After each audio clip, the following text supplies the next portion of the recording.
Hello everybody. सो मैं आज आपको बताने वाली हूँ PYQs जो कि बहुत ज्यादा इंपॉर्टेंट है ग्लिम्पसेस ऑफ इंडिया के। ठीक है, कौन से पार्ट के? First part, that is the baker from Goa.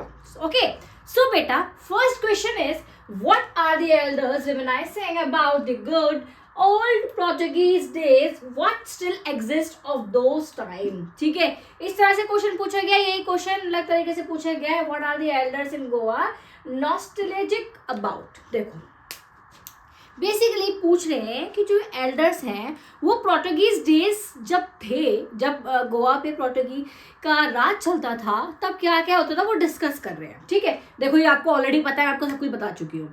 तो बेटा इसमें आपको बताना है कि क्या होता था कि जो बेकर्स थे वहाँ पे इतना अच्छा, मतलब बहुत ज़्यादा हाई प्रॉफिटेबल बिजनेस था। ठीक है, सब लोग ऐसे खाते थे, सब लोग मोटे वोटे थे। ठीक है, ये सब देखो क्वेश्चन आंसर पढ़ के बताती हूँ कैसे आपको लिखना है एग्जाम में। The elders are reminiscing about good old Portuguese days. They are also recollecting about the famous loaves of bread. ठीक है, but in the present time the eaters of loaves have vanished, but the makers are still there in one form और the other. देखो basically बात कर रहे हैं जिस time के जो बेकर्स थे वो फेमस होते थे। ठीक है, पर ये लोग बोल रहे हैं चाहे जो वो बेकर्स थे बेसिकली वो आज नहीं है, बट उनके जो पीढ़ी बाय पीढ़ी पीपल है, मतलब उनके बच्चे या बच्चों के बच्चे, वो आज भी वहाँ मौजूद है। क्योंकि जब गोवा पे पोर्टुगीज का राज चल रहा था वो बहुत साल पुरानी बात है। ठीक है, सो बेटा the furnaces still exist, the traditional bakers still came with the third and jingle of their bamboo। देखो मैंने बताया था ना, बैम्बू स्टिक थी लकड़ी की, वो ठक ठक ठक ठक करके आते थे। ठीक है, सो वो आज भी जो ट्रेडिशनल है, जो आज, क्योंकि उस टाइम का ट्रेडिशन था कि वो अपने सर पे टोकरी रख के आते थे और ऐसे ठक ठक की आवाज़ करके सब लोगों को उठाते थे, बोलते थे कि मतलब एक उनका तरीका था लोगों को बुलाने का। ठीक है, उसको क्या बोलते थे हम? Third and jingle sound. ठीक है, सो बेटा आपको इस आंसर इस तरह से लिखना है। ठीक है, पॉइंट्स बना के लिख देना, मैंने एक पैराग्राफ के फॉर्म में आपको समझा दिया है, जैसे बच्चे जैसे कंफर्टेबल है वैसे लिखो। ये क्वेश्चन प्रीवियस ईयर में आया और इम्पोर्टेंट है बेटा। ठीक है, next question is how did the baker known as pader announce his arrival. अब जब वो पेडर थे, जो वो बेचते थे ब्रेड, वो कैसे बताते थे कि हाँ हम आ गए हैं, अब हमसे ब्रेड लो? क्या उनका साइन था? बैम्बो स्टिक थी जिससे वो ठक ठक ठक करके सब लोगों को उठाते थे। ठीक है, so the bakers in the author childhood days used to came twice a day. Author कह रहे हैं कि जो पोएट बोल रहे हैं कि जो ये हमारे बेकर थे वो जब वो छोटे थे तो वो 2 टाइम आते थे। 2 टाइम कैसे? एक टाइम उनके घर के सामने से निकलते थे जब वो टोकरा भर रहा था ब्रेड का, उसको बेचने के लिए निकलते थे। दूसरा टाइम जब शाम को लौट के आते थे उसे खाली टोकरे को लेकर, मतलब जब सब कुछ बेच के आ जाते थे। ठीक है, सो ये सारी चीजें वो बता रहे हैं। इन दी morning he came to sell the loaves of bread, again he returned after empty his basket। ठीक है, he would come again with the jug jug sound of his special bamboo stick on hand, supported the basket on his head। देखो मैंने आपको बताया ना, basket sir पे रख के लेके आ रहे थे, एक हाथ से बास्केट पकड़ना और एक हाथ से डंडा ऐसे पकड़ना, ऐसे पकड़ के वो आते थे बेचने के लिए। ठीक है, the other bank of the bamboo of the ground the baker would greet the lady of the house with good morning. देखो इंपॉर्टेंट चीज है, वो क्या करते थे, जैसे सब लोग बाहर निकलते थे तो वो क्या करते थे, टोकरे को नीचे रखते थे, फिर जो घर से बाहर लेडीज निकल के आती थी या कोई भी स्त्री नारी निकल के आती थी तो उनको वो ग्रीट करते थे, गुड मॉर्निंग बोलते थे, नमस्ते करते थे। ठीक है, he would place the basket on the vertical bamboo, the author and other children would keep into the basket they love bread bangles। देखो मैंने आपको बताया ना, 2 तरह की ब्रेड वो लेके आते थे। तो जो ब्रेड बैंगल थी वो बच्चों के लिए थी, जो बिल्कुल रिंग शेप की थी। ठीक है, रिंग शेप की थी, जैसे क्रैक्स होता है ना गोल गोल, तो उस तरह की थी। तो बच्चों बिल्कुल उनके ऊपर लपकते थे कि भाई कैसे लपकते थे, क्यों लपकते थे, क्योंकि सम टाइम वो बहुत ज़्यादा स्वीट भी होती थी, मीठी होती थी, तो वो बच्चों को बहुत पसंद होती थी। इसलिए क्योंकि देखो घर में तो उनके सर्वेंट्स होते थे बच्चों के, तो पेरेंट्स अलाउड नहीं करते थे बाहर जाने के लिए, सर्वेंट ही अच्छी क्वालिटी की ब्रेड वहाँ से लेके आते थे, तो वो छुप कर उनकी जो जैसे दीवार है ना, जैसे कि ये दीवार है, दीवार के बीच में थोड़ी सी जगह है, उनमें से वो झाँकते थे, देखते थे, ठीक है। तो उनको इंटरेस्ट आता था उनका उनका पहनने का, जो कबाई उनकी ड्रेस फॉर्म है, ऊपर से नीचे बिल्कुल खुली खुली सी और नी तक उनकी ड्रेस है, उस तरह से पहन के आते थे वो। इस तरह के जैसे गर्ल्स जो है वो लड़कियां पहनती है ना ड्रेस, शॉर्ट टाइप थोड़ा सा, इस टाइप का वो पहन के आते थे नी तक, ठीक है। सो आपको ये सारी क्वालिटीज, ठीक है, कैरेक्टर आपको उनका डिफाइन करना है, ठीक है। क्वेश्चन ध्यान से समझना, देखो मैं बार बार आपको बोलती हूँ कि एक बार अगर आपने क्वेश्चन समझ लिया तो आप आसानी से अटेम्प्ट कर पाओगे, क्योंकि क्वेश्चन समझना इज वेरी इंपॉर्टेंट। बेटा देखो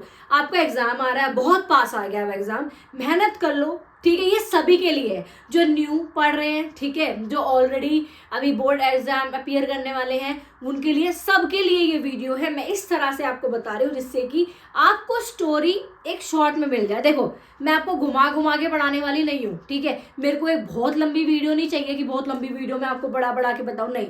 मेरा मोटिव है कि आपको शॉर्ट में, कम समय, आपका समय बचे, कम समय में आपको आसानी से अच्छी चीज़ें समझ में आ जाए, ठीक है बेटा। जैसे कि मैं नहीं चाहती कि पेपर में आप कोई भी क्वेश्चन छोड़ो। अगर आपने मेरी वीडियो देख लेना बेटा, मैं ट्रस्ट करो, आप एग्जाम दे के आओगे और बोलोगे मैम हमारा क्वेश्चन पेपर ऐसे आया है, इस तरह का ही आया है, आपका पढ़ाया वो समझ में आ गया है।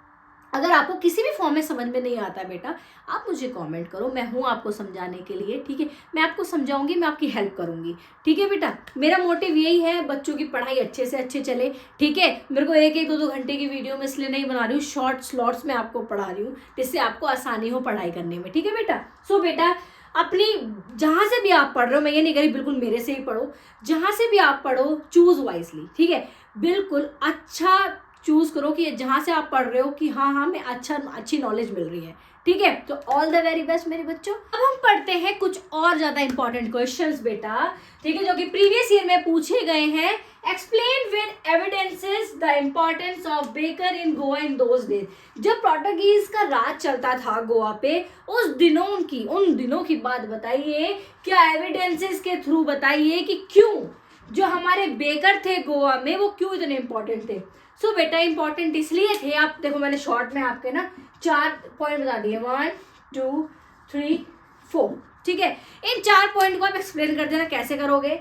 बेकर्स जब भी किसी की शादी होती थी, तब अगर ब्रेड की स्वीट और ये ब्रेड से बनी हुई चीजें ना हो, अगर ब्रेड ना हो तो वो शादी इनकम्प्लीट है, क्योंकि मैरिज है तो ब्रेड्स मस्ट है, ठीक है, इसलिए इंपॉर्टेंट थे। दूसरा, कोई भी पार्टी है, कोई भी ओकेशन है, ठीक है, चाहे छोटी पार्टी हो चाहे बड़ा ओकेशन हो, तो वो ज़्यादा इंपॉर्टेंट है। क्रिसमस पे केक ये सब बनता था, किसके, ब्रेड वगैरह के, इसलिए बहुत ज़्यादा इंपॉर्टेंट। तो बेटा ये 4 एग्जाम्पल के साथ आपको ये लिख के आना है। Next is explain with examples that baking used to be a profitable profession. अब मुझे बताइए, एग्जाम्पल के साथ बताइए क्यों क्यों क्यों बेकिंग जो है क्यों इतना ज़्यादा प्रॉफिटेबल बिजनेस है। क्योंकि बेटा जब पोर्टुगीज का राज था गोवा पे, तो ये बेकिंग वहाँ पे हाई प्रॉफिटेबल बिजनेस था। क्यों? क्योंकि वहाँ पे अधिकतर लोग बेकिंग का काम करते थे, और बेकिंग मैंने जैसे कि आपको पहले आंसर बताया है, जब इतनी ज़्यादा डिमांड है तो फिर तो ज़रूरी हुआ ना। Baking used to be a profitable profession because the family of bakers have starved. It always looked happy and prosperous. The plump bodies of the member of their families show and prove their fact openly. देखो अगर आपको कोई मोटा इंसान दिखता है तो क्या कहते हो, तो खाते पीते घर का है। या फिर अगर कोई इनसे ज्यादा मोटा है, उसको नहीं इस चीज को प्रिटेंड करना, नहीं एक्सेप्ट करना ये ज्यादा मोटा, तो क्या कहते हैं, हम तो घर खाते पीते घर के हैं, ठीक है। तो ऐसे ही वहां पे सब लोग इतने हेल्दी, इतने मोटे ताजे थे, क्योंकि वहां पे ना कोई भी भूखा नहीं मर सकता था, ये चीज़ थी, इतना ज़्यादा प्रॉफिटेबल बिजनेस है। तो आप ये सब लिख के आना, ठीक है। जो बेकर्स की फैमिली थी वो कभी भूखी नहीं मरती थी, वो हमेशा खुश रहती थी, ठीक है। हमेशा खुश रहना, बिल्कुल हैप्पी, ठीक है, हैप्पी फैमिली, क्योंकि ना भूखा बनना ना कुछ, बिल्कुल फैमिली के साथ टाइम स्पेंड करना, ऐसी वाली फैमिलीज हुआ करती थी। और आज के टाइम में बहुत लोगों में कम देखने को मिलता है, ठीक है। इसलिए बेटा स्टे हैप्पी, खुश रहो और सामने वालों को खुश रखने की कोशिश करो, ठीक है। मैं आपको देखो अच्छा एग्जाम्पल समझाऊंगी, आप बोलोगे मैम के बीच में भाषण दे रही है, भाषण नहीं दे रही हूँ बेटा, ये इंपॉर्टेंट चीज है, ठीक है। So what do we learn about the financial condition of the bakers in Goa. अब मुझे बताओ कि तुमने पूरी स्टोरी पढ़ ली, ठीक है। अच्छा कमेंट सेक्शन में बताओ कि आपने क्या सीखा, इस फाइनेंशियल कंडीशन क्या थी लोगों की, बताओ चलो कमेंट मुझे, ठीक है। अब जब उनका इतना प्रॉफिटेबल बिजनेस, ऑब्वियसली बात है कि पैसा बहुत ज्यादा है, फाइनेंशियली कंडीशन तो बहुत अच्छी है, ठीक है।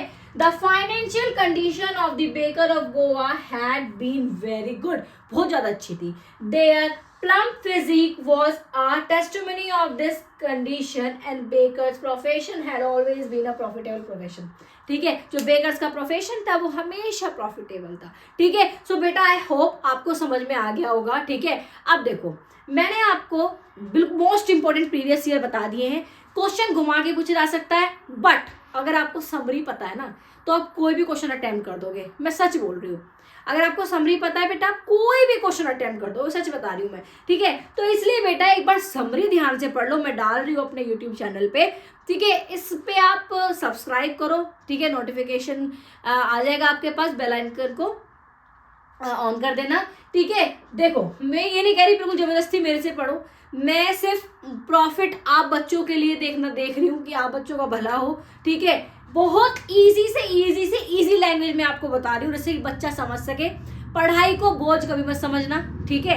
आसानी से बिल्कुल टेंशन फ्री होके पढ़ो, ठीक है। कम पढ़ा जा रहा है कम पढ़ो, ज्यादा पढ़ा जा रहा है ज्यादा पढ़ो। मेरा मतलब है अगर आप इतने घंटे नहीं बैठ पा रहे हो तो कम स्लॉट में पढ़ लो, ठीक है। सुबह दोपहर शाम का स्लॉट आप फिक्स कर लो। कोई बच्चे होते हैं लगातार 4-5 घंटे होते हैं, कुछ बच्चे होते हैं स्लॉट में पढ़ते हैं, ठीक है। I hope you like the video, please do like share and comment on my video and all the very best, all of you all the very best, ठीक है। अच्छे से एग्जाम करके आओ, कोई भी क्वेश्चन मत छोड़ के आना, मेरी विशेष आपके साथ हैं। आप सभी बच्चे के फुल में से फुल मार्क्स आए, 95% से ऊपर आए, ठीक है, सभी बच्चों के। बस आप क्वेश्चन पेपर अटेम्प्ट करके आना, कोई भी आंसर मत छोड़ना, ठीक है। अभी से मतलब एनर्जी स्टोर कर लो, बिल्कुल सारा दिमाग में फीड कर लो, सारी समरी सब कुछ, ठीक है। वहां पर जाके इस्तेमाल करना, सिर्फ पढ़ाई में ध्यान लगाओ और सारी चीजों में मत लगाओ, ठीक है। सो बेटा all the very best, all of you, stay happy, okay, bye bye.